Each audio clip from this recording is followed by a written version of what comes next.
Naniniwala si Magnolia head coach, Chito Victorero, na ang kanyang koponan ay may kakayahan na kinakailangan upang makuha ang number 8 seed sa PBA Commissioner's Cup. Matapos ang huli nilang muling pagbangon upang isara ang elimination round.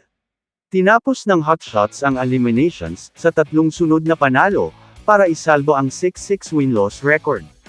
At knockout game sa NLEX para sa 8th seed, at ang karapatang makatagpo ang number 1 at twice to beat na Northport Batangier sa quarterfinals.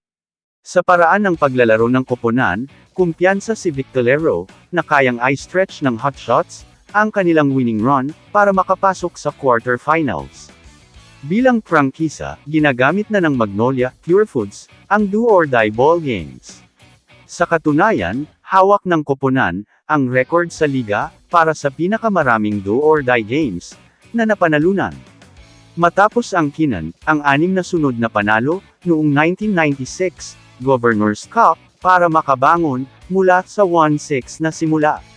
Sa panahong iyon, nanalo ang Pure Foods Tender Juicy Hot Dogs ng 4 na sunod na laro sa eliminasyon.